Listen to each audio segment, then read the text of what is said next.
नमस्ते बच्चों। आज के दिन की आपको बहुत सारी शुभकामनाएं। Saint Joseph English medium school Vijayapur. मैं आज आपको 7वीं कक्षा के बारे में बता रही हूँ। 7वीं कक्षा में जो तृतीय भाषा है उसके बारे में बता रही हूँ। मेरा नाम लक्ष्मी शिंदे है। 7वीं कक्षा के तृतीय भाषा में जो तीसरा पाठ हमने पढ़ा है उसके बारे में आज मैं बता रही हूँ। तो अब हम तीसरे पाठ का नाम और उसमें क्या है पहले वो देखेंगे, उसके बाद प्रश्नोत्तर देखेंगे बच्चों। तो तीसरे पाठ का नाम है सुनो मेरी कहानी। तो इस कहानी में पेड़ ने अपने खुद के बारे में बताया, जो पेड़ को कितना दर्द होता है, उसका कितना नुकसान होता है, इंसान अपने खुद के लिए यूज़ करता है तो भी पेड़ सब कुछ सह लेता है, उसके बारे में बताया। तो यहाँ पेड़ों के कितने भाग यानी कितने हिस्से होते हैं, पेड़ों से हमें क्या क्या लाभ होता है, पेड़ों से हमें क्या क्या हानि होती है, और इंसान उन पेड़ों से कैसे अपने स्वार्थ के लिए पेड़ों का कैसे यूज़ करता है, कैसा उपयोग करता है, अपने स्वार्थ के लिए इंसान पेड़ों का कैसे उपयोग करता है, सब उसके बारे में हमने तीसरे पाठ में देखा है बच्चों। आज हम उसके प्रश्नोत्तर आगे हम प्रश्नोत्तर देखेंगे बच्चों। तो अब है देखो, यहाँ पे पहला है शब्दार्थ। शब्दार्थ में आपको यहाँ पे दिया गया है। देखो बच्चों, पहले शब्द है और बाद में उसके अर्थ यहाँ पे दिए हैं, जो आपको ये सब आपको नोटबुक में, आपके हिंदी के नोटबुक में क्लास वर्क में आपको लिखना है। छाया यानी छाँव, प्रसन्नता का मतलब है खुशी, हिस्सा यानी भाग, तना यानी वृक्ष का नीचे वाला भाग जिसमें डालियाँ नहीं होती, यानी जो आप स्टेम कहते हो ना, बीज का भाग लकड़ी का, उसको। जड़ें यानी वृक्ष, जो वृक्ष का वह भाग जो भूमि में फैला रहता है, यानी आप रूट्स कहते हो ना, हाँ वो। चूसना, रस लेना, चूसना यानी कन्नड़ में हीरिಕೊಳ್ಳುವುದು बोलते हो ना, वो उसका रस लेना, जड़ों से पानी चूस लेता है वृक्ष, है ना। ज़रिए यानी द्वारा, या इसके ज़रिए उसके ज़रिए हम बात करते हैं ना, ऐसे। भलाई, अच्छाई यानी बहुत ही अच्छा काम, अच्छाई। टहनिया, शाखाएं यानी टोंगेगड़ो, टहनिया यानी टोंगेगड़ो, आप कन्नड़ में बोलते हो ना, टोंगेगड़ो। हाँ, यहाँ पे दिया है कोंबेगड़ो। बर्दाश्त, सहन करना, बर्दाश्त यानी सहन करना, जो सब कुछ जो पेड़ पे हम जो भी पीड़ा करते हैं, उसको काटते हैं, उसके पत्थर फेंकते हैं, हम मारते हैं, फिर भी उसको क्या है, वो कुछ नहीं बोलता, उसको दर्द होता है फिर भी वो कुछ नहीं बोलता ना। जो दर्द है ना उसको, वो सब कुछ सह लेता है ना, तो उसको सहना कहते हैं। अब जब भी कोई आपको क्लास में डांटे या घर में डांटे तो आप सब सह लेते हो कि नहीं बच्चों? हाँ, उसको बर्दाश्त कहते हैं, सहना। तो ये सब आपको शब्दार्थ भी आपको अपने क्लास वर्क में लिखना है। इसमें आपको जो भी शब्द आप इस पाठ में नहीं आपको समझ में आया तो आप मुझे मैसेज करके पूछ सकते हो बच्चों। तो अब आगे है, देखो पहला प्रश्न, एक वाक्य में उत्तर लिखो। यहाँ पे आपके 5 प्रश्न हैं एक वाक्य के। देखो बच्चों, बच्चों को कौन बुलाता है? दूसरा है पेड़ किससे पानी चूस लेता है? तीसरा है किसके ज़रिए पेड़ सांस लेता है? चौथा है आदमी पेड़ काटकर क्या बनाता है? पांचवा है पेड़ पर पत्थर फेंकने पर भी वह क्या नहीं करता? अब आगे उसके हम आंसर देखेंगे यानी उत्तर देखेंगे। उत्तर है, देखो बच्चों, उत्तर है पहला, बच्चों को कौन बुलाता है? बच्चों को पेड़ बुलाता है। पेड़ किससे पानी चूस लेता है? दूसरा, पेड़ जड़ों से पानी चूस लेता है। तीसरा है किसके ज़रिए पेड़ सांस लेता है? पत्तों के ज़रिए पेड़ सांस लेता है। चौथा, आदमी पेड़ काटकर क्या बनाता है? आदमी पेड़ काटकर घर और तरह तरह के उपकरण बनाता है। पांचवा है पेड़ पत्थर पर फेंकने पर भी वह क्या नहीं करता? पेड़ पर पत्थर फेंकने पर भी वह गुस्सा नहीं करता। पांचवा और एक बार बोल रही हूँ, पेड़ पर पत्थर फेंकने पर भी वह क्या नहीं करता? पेड़ पर पत्थर फेंकने पर भी वह गुस्सा नहीं करता। देखो बच्चों, अब आगे है आगे का प्रश्न। आपने अभी जो एक वाक्य में उत्तर लिखा है ना, मैंने यहाँ पे अपनी तरफ से यानी ओन कुछ क्वेश्चन आंसर दिए हैं, प्रश्न उत्तर दिए हैं 5। मैंने खुद की तरफ से 5 क्वेश्चन आंसर जो मिडल क्वेश्चन आंसर है वो दिए हैं, जो मिडल प्रश्नोत्तर हैं वो दिए हैं। पहला है पेड़ों के कितने हिस्से होते हैं और कौन कौन से, यानी उसके नाम लिखने कौन कौन से हिस्से हैं। देखो उत्तर है पेड़ों के 3 हिस्से होते हैं और उनके नाम हैं। पहला पत्ते और टहनियाँ, दूसरा तना और तीसरा जड़ें। अब दूसरा प्रश्न, कुछ पेड़ों के नाम बताओ, यानी कुछ पेड़ों के नाम लिखो। तो देखो यहाँ पे उत्तर है कुछ पेड़ों के नाम हैं बरगद, पीपल, आम, इमली, आबनूस, कटहल, देवदार, नारियल, नीम, सेब, पपाया आदि। तीसरा है पेड़ लगाने से क्या क्या लाभ होते हैं। उत्तर है पेड़ लगाने से शुद्ध हवा मिलती है, आम्लजनक वायु मिलती है, पेड़ों से फल फूल मिलते हैं, पेड़ों से छांव भी मिलती है, वर्षा भी होती है, पेड़ों से लकड़ी भी मिलती है, पेड़ों से औषधि भी बनाई जाती है, पेड़ों से आदमी घर बनाता है और तरह तरह के उपकरण भी बनाता है। आम्लजनक वायु मीन्स ऑक्सीजन, यहाँ पे मैंने जो बोला है ना आम्लजनक वायु मिलती है, उसका मतलब है ऑक्सीजन। अब देखो बच्चों आगे चौथा प्रश्न है, चौथा प्रश्न देखेंगे अब। चौथा है पेड़ काटने से क्या क्या हानि यानी नुकसान होता है। पेड़ों से हमें क्या क्या नष्ट होता है, उसका मतलब पेड़ काटने से हमें शुद्ध हवा नहीं मिलती, यानी आम्लजनक वायु कमी हो जाएगी, यानी ऑक्सीजन की कमी हो जाएगी, फल फूल नहीं मिलेंगे, लकड़ियाँ नहीं मिलेंगी, सबको सांस लेने में तकलीफ़ होगी, वर्षा नहीं होगी यानी बारिश नहीं होगी, अगर वर्षा नहीं होगी तो फसल नहीं होगी, फिर खाने पीने की कमी होगी, पेड़ों की कमी से औषधि भी नहीं मिल पाएगी। ऐसी अनेक समस्याएं होंगी जब पेड़ काटेंगे तो इसलिए पेड़ों को काटना नहीं चाहिए और पेड़ों की रक्षा करनी चाहिए बच्चों। अब पांचवा प्रश्न, कुछ औषधि पेड़ों के नाम लिखो, यानी नाम बताओ। उत्तर है नीम, आंवला, बेल, घृतकुमारी यानी एलोवेरा, तुलसी, जामुन, पुदीना, दालचीनी, अश्वगंधा आदि। ऐसे कुछ अनेक पेड़ हैं जो औषधि के नाम आते हैं, है ना बच्चों। तो आगे है, देखो बच्चों आगे है दूसरा प्रश्न, अन्य वचन रूप लिखो। यहाँ पे प्रश्न है बच्चा, लड़का, पत्ता, लकड़ी, टहनी, कहानी। तो इसका उत्तर देखेंगे अगले इसमें।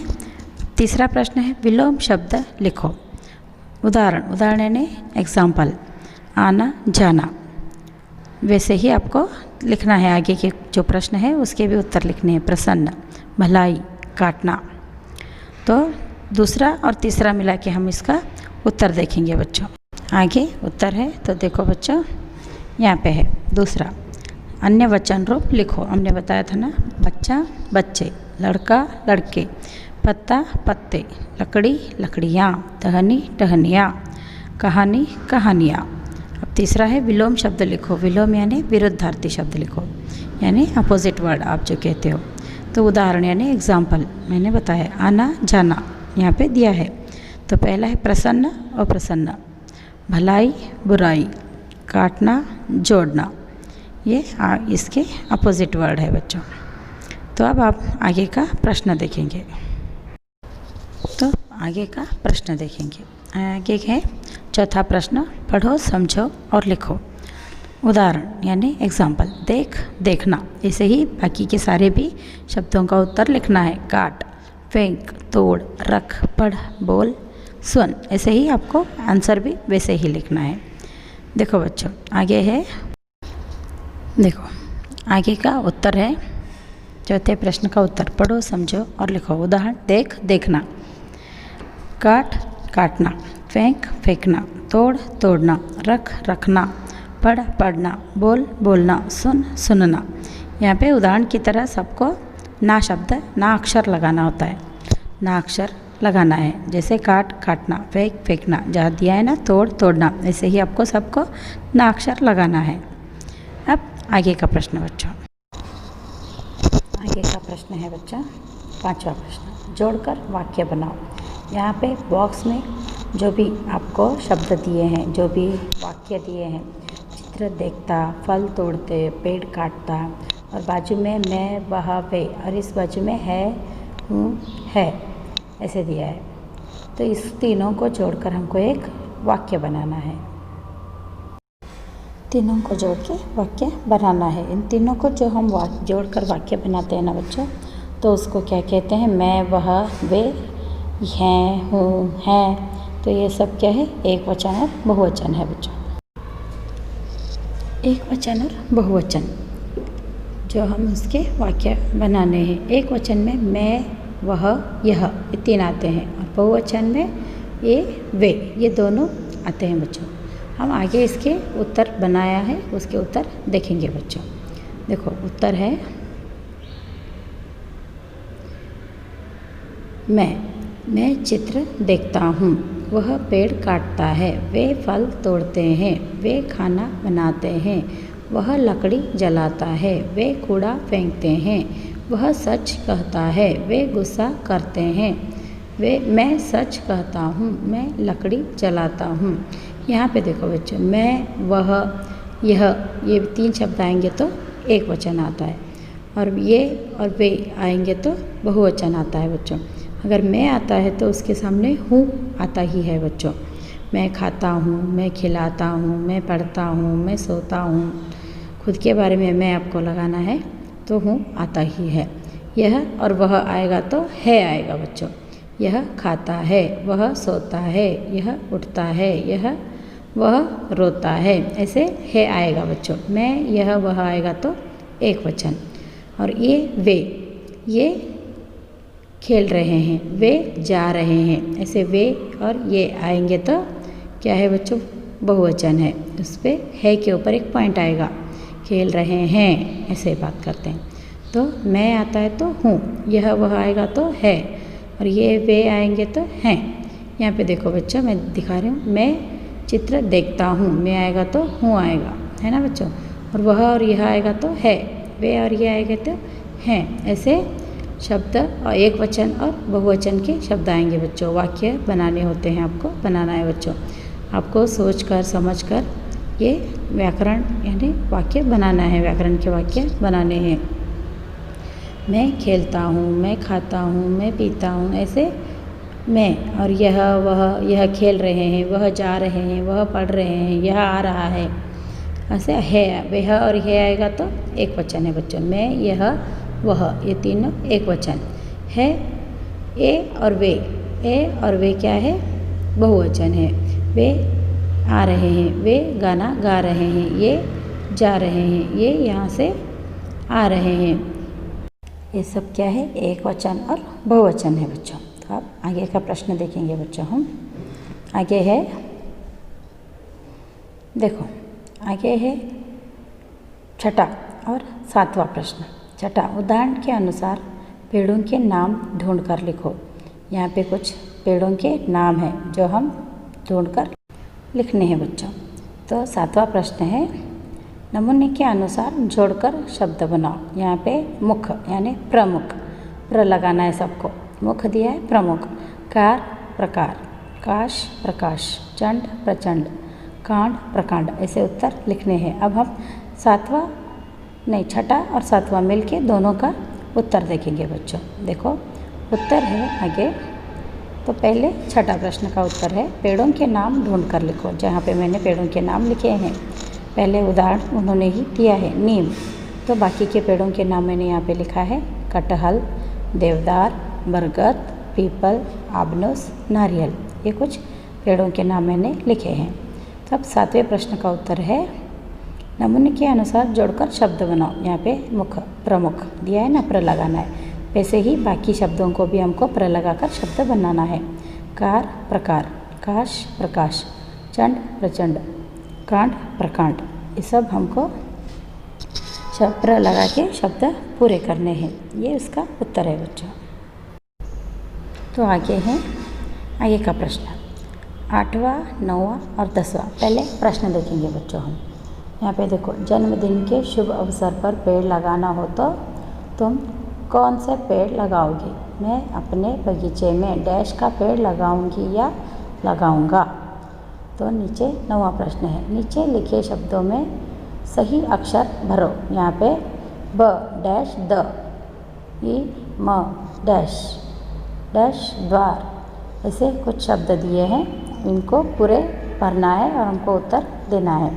और 10वां है, वृक्षों से प्राप्त होने वाली वस्तुओं के नाम के आगे सही चिन्ह लगाओ, यानी सही का निशान लगाना होता है। अब इसका हम उत्तर आगे जो उत्तर दिया है मैंने उसके में देखेंगे बच्चों। तो इन सब का उत्तर है, देखो पहला है 8वां, सोचो और लिखो। जन्मदिन के शुभ अवसर पर पेड़ लगाना हो तो तुम कौन से पेड़ लगाओगे? मैं अपने बगीचे में आम का पेड़ लगाऊंगी। आप और कोई, आपको जो भी पसंद है उस पेड़ का नाम आप लिख सकते हो बच्चों। आम, नीम, पीपल, अमरूद, अनार, सेब, जो भी पेड़ का नाम हो आप लिख सकते हो। लगाऊंगी अगर लड़की है तो लगाऊंगी, अगर लड़का है तो लगाऊंगा, ऐसे लिखो बच्चों। तो 9वां प्रश्न है, नीचे लिखे शब्दों में सही अक्षर भरो। पहला है बरगद, दूसरा इमली, तीसरा देवदार, चौथा आबनूस, 5वां आम, छठा पीपल और 7वां अमरूद आपको लिखना है बच्चों। अब 10वां प्रश्न, वृक्षों से प्राप्त होने वाली वस्तुओं के नाम के आगे सही चिन्ह लगाओ। देखो बच्चों, पहला है फूल। फूल तो हमें वृक्ष से मिलते ही हैं, तो सही है। मैं सिर्फ जो भी सही है उसको बताते जाती हूँ। ऐसे सही के आगे निशान सही का ही लगाना है। मैं बता रही हूँ, फूल जो सही है, पेड़ों से मिलता है। आकाश, दूसरा है आकाश, आकाश मिलता है क्या? नहीं, तो ये गलत है। तीसरा है फल, फल भी पेड़ों से मिलता है, तो उसके आगे सही लिखना है। चौथा है लकड़ी, लकड़ी भी मिलती है हमको पेड़ों से, तो वो सही है। 5वां है खून, खून मिलता है क्या? नहीं, तो ये गलत है बच्चों। और छठा है बर्तन, बर्तन मिलता है क्या पेड़ों से? नहीं, ये भी गलत है बच्चों। तो सब्जी, सब्जी मिलती है ना, तो ये सही है। कचरा, कचरा मिलता भी है, कचरा भी होता भी है, मिलता नहीं है। कचरा बच्चों पेड़ों से होता ही है, कचरा होता ही है, पेड़ों से कचरा होता है, तो ये भी सही है। अब छाया, ये भी सही है, छाया भी पेड़ों से मिलती ही है। अब 10वां है ताज़ी हवा, ताज़ी हवा भी हमको मिलती है, तो उसके आगे भी आपको सही का निशान लगाना है बच्चों। तो ये सब जो भी शब्द मैंने बताए उसके आगे सही निशान लगाना है। और एक बार बता रही हूँ बच्चों, जो शब्द के आगे निशान लगाना है सही का, वो और एक बार बता रही हूँ। फूल, फल, लकड़ी, सब्जी, कचरा, छाया, ताज़ी हवा, इन शब्दों के आगे आपको सही का निशान लगाना है। और जो भी बचे हैं उसके आगे गलत लिख दो। जो भी ये मिलते हैं ना पेड़ों से, उसके आगे सही निशान है। तो अब आगे का प्रश्न देखेंगे बच्चों। आगे है, देखो एक पेड़ का चित्र यहाँ पे दिया है। जो यहाँ पे पेड़ का चित्र देखे, कुछ एक पक्षी, बच्चा, कोई सोता है पेड़ के नीचे, तो कोई पेड़ काटने के लिए लकड़ी है, फल फूल पेड़ पे लगे हैं, जो भी पत्ते हैं सबका चित्र दिया है। उसके ऊपर नंबर्स भी दिए हैं। जो भी ये नंबर वाइज है, नंबर दिए हैं, उसको हमको सीरियल वाइज लिखना है। नीचे जो उसके नाम लिखे हैं और नंबर दिए हैं ना बच्चों, वो आपको सीरियल वाइज यानी क्रमांक से लिखना है। एक लाइन में आपको लिखना है उसके नाम। तो देखो बच्चों, मैं इसका उत्तर भी आपको दे रही हूँ, जो कैसे लिखना है क्रमांक से। और लिखने से पहले आपको ये चित्र बनाना होगा बच्चों। ये चित्र अपने क्लास वर्क में फेयर में बनाना है। उसके बाद आपको उसका उत्तर आगे लिखना है। तो उसका उत्तर मैं आगे आपको दे रही हूँ बच्चों। तो उसका उत्तर है, देखो पहला है चिड़िया, तो दूसरा घोंसला, तीसरा फल, चौथा टहनी, 5वां फूल, छठा लकड़ियाँ, 7वां कुल्हाड़ी, 8वां तना, 9वां पत्ते, 10वां पत्थर फेंकता हुआ आदमी, 11वां छायाचित्र आदमी, छायाश्रित आदमी, छायाचित्र ने छायाश्रित आदमी, 12वां घास, आपको देखना, देखो बच्चों ये पूरा सीरियल वाइज आपको 1 से 12 तक पूरे लिखने हैं। पहले चित्र निकालना है पेड़ का, उसके बाद 1 से 12 तक ये पूरे आपको लिखना है। एक लाइन में आपको नंबर डाल के लिखना है बच्चों। तो ऐसे क्लास वर्क में आपको पूरा क्लास वर्क आपको कंप्लीट करना है। पूरे क्लास वर्क में आपको ऐसे पूरे प्रश्नोत्तर जो भी क्लास वर्क है पूरा लिखना है बच्चों। तो क्लास वर्क में आपको सबसे पहले एक कोई भी पेड़ का चित्र बनाओ। आप पहले कोई भी पेड़ का बनाओ, या फिर आपके पाठ्य पुस्तक में तीसरे पार्ट में जो स्टार्टिंग में पहले पेज पे दिया है पेड़, वो भी आप बना सकते हो। एक पेड़ का चित्र बनाओ बच्चों। उसके बाद आपको शब्दार्थ लिखने हैं, जो मैंने बताया इस वीडियो में वो शब्दार्थ लिखने हैं। फिर आपको प्रश्नोत्तर लिखना है, जो पाठ्य पुस्तक में दिया है 5 प्रश्न एक वाक्य में, वो लिखना है। उसके बाद मैंने जो खुद वो क्वेश्चन आंसर यानी खुद की तरफ से मिडल क्वेश्चन आंसर प्रश्नोत्तर दिए हैं वो लिखने हैं। उसके बाद जो भी व्याकरण है ये सब पूरा आपको लिखना है। और लास्ट में जो पेड़ का चित्र है वो पेड़ का चित्र बना के उसके उत्तर भी आपको लिखने हैं। ये पूरा आपको क्लास वर्क में लिखना है बच्चों। आपके नोटबुक में क्लास वर्क में लिखना है बच्चों। तो ऐसे आपको पूरा अपना क्लास वर्क कंप्लीट करना है बच्चों। आपके क्लास वर्क में फेयर में लिखना बहुत ज़रूरी है। नहीं लिखोगे तो आपको दोबारा लिखवाया जाएगा। अच्छा बच्चों, धन्यवाद।